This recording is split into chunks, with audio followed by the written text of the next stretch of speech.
आता manual accounting हा प्रकार आपण शिकतोय. आतापर्यंत तुम्हाला बॉट गुड्स वर्थ ₹5,000 फ्रॉम रवी म्हणजे नेमकं ते क्रेडिट ट्रान्झॅक्शन आहे हे लक्षात आलेलंच आहे. मग दोन अकाउंट कुठले कुठले असतात हे पण तुमच्या लक्षात आले की एक असतो रवी अकाउंट आणि दुसरा असतो गुड्स परचेस. म्हणून त्याला परचेस लिहितो. गुड्स लिहिण्याऐवजी आपण परचेस लिहितो. असं असेल तर आता फक्त एक नवीन मेथड शिकून घ्यायची आपल्याला. अकाउंटिंगची मेथडमध्ये नुसतं रवी लिहायचं नाहीये, तर रवी आणि त्याची ती रक्कम लिहायची. ती किती आहे? 5,000 आहे. मग दुसरं काय होतं? परचेस. परचेस किती होतं? तर साहजिकच 5,000. प्रत्येक अकाउंटचे 2 इफेक्ट असतात हे पक्क लक्षात ठेवायचं. त्यानंतर आता आपण पुन्हा एकदा पाहूया. इथं सोल्ड गुड्स फॉर कॅश म्हणलेलं आहे ₹1,000. तर साहजिकच हे कॅश ट्रान्झॅक्शन आहे म्हणून पहिलं अकाउंट आपण कॅश असं घेतलं होतं आणि साहजिकच दुसरं अकाउंट घेणार आपण सेल्स अकाउंट. तर असं असेल तर आपण इथं लिहिणार आहोत सेल्स. रक्कम लिहूया 1,000. फक्त कॅश लिहिताना आपल्याला आले का गेले याचा हिशोब लिहावा लागेल. किती आले आणि किती गेले म्हणून इथं मी कॅश असं लिहितो. आले असतील तर त्याला आपण जमा असं म्हणतो आणि गेले असतील तर आपण खर्च म्हणतो. तर इथं लिहितो मी जमा झाले असतील तर जमा आणि गेले असतील तर त्याला लिहितो मी खर्च. जमा आणि खर्च असं इथं आपण टेबल तयार करूया. जे काही पैसे येतील ते सगळे आपण इथं एकत्रित हिशोब मांडूया. आता सेल्स इथं लिहितो मी SALES. सेल्समुळं माझ्याकडं ₹1,000 जमा झालेले आहेत.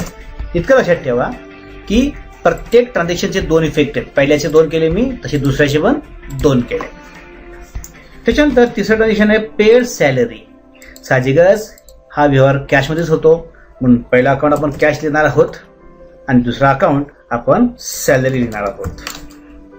जेव्हा तुम्ही कॅश आणि सॅलरी असे 2 अकाउंट मेंटेन करता तेव्हा पुन्हा एकदा आपण इथं सॅलरी हा शब्द लिहिणार आहोत. SALARY. सॅलरी किती आहे? तर ₹150. दुसरा इफेक्ट काय? तर पैसे आले असतील जमा लिहायचं, गेले असतील तर खर्च. तर सॅलरी ही पेड केलेली आहे, पेड असं म्हणलेलं आहे म्हणून इथं मी सॅलरी असं लिहितो आणि ₹150 लिहितो. पुढचं ट्रान्झॅक्शन होतं रिसिव्ड इंटरेस्ट ₹100. हे सुद्धा कॅश ट्रान्झॅक्शन आहे. कॅश ट्रान्झॅक्शन की पहिलं अकाउंट असतं कॅश आणि दुसरं इंटरेस्ट हे अकाउंट आहे. असे 2 अकाउंट आपण मेंटेन केलेले आहेत. तर साहजिकच इथं मी लिहितो इंटरेस्ट अकाउंट. इंटरेस्ट किती आहे? तर ₹100. त्याच्यानंतर दुसरा इफेक्ट होणार आहे पैसे आले का गेले. रिसिव्ड असतील तर पैसे आले म्हणून इथं लिहितो मी इंटरेस्ट ₹150 नाही ₹100 फक्त.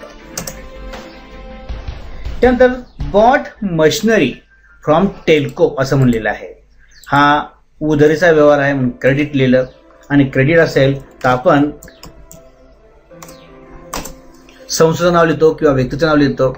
आणि दुसरं काय तर बॉट मशिनरी आहे. गुड्स परचेस केला असेल तर आपण परचेस असा शब्द लिहितो, पण तो जर का आपण मशिनरी फर्निचर या सर्वात ॲसेट लिहिली असेल तर आपण ॲसेटचंच नाव लिहिणार आहोत म्हणून मी तर मशिनरी लिहित आहे. म्हणून इथं लिहितो मी टेल्को. टेल्को किती? तर 45,000 आणि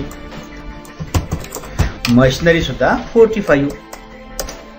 अशा प्रकारे सर्व अकाउंटची नोंद आपण केलेली आहे. याला म्हणतात लेजर पोस्टिंग. आता हे आपण सबसिडरी बुक्स पद्धतीने लिहिलेलं आहे. डेबिट अँड क्रेडिट याच्यामध्ये लक्षात ठेवायची काही गरज नाही. यात फक्त एवढंच लक्षात ठेवा, समजा आणखी एक परचेस असेल, समजा पुढचा प्रॉब्लेम तुम्हाला करायचा असेल तर पुन्हा एकदा परचेस असेल तर परचेससाठी वेगळा हिशोब लिहिण्यापेक्षा मी इथंच लिहिल एकूण परचेस किती 2, 3, 4 आणि मग त्यांची बेरीज करेल. 10 वेळा सेल्स केला असेल तर सेल्सची बेरीज व्हायला पाहिजे. 4 लोकांना सॅलरी दिली असेल तर 4 लोकांच्या सॅलरीची बेरीज व्हायला पाहिजे. या स्वरूपात एकूण खर्चाची मांडणी आपण करतो आणि अशा प्रकारे सर्व लेजरचे बॅलन्सेस आता आपल्याला भेटलेले आहेत. तर हा आला मॅन्युअल अकाउंटिंगचा पहिला टप्पा.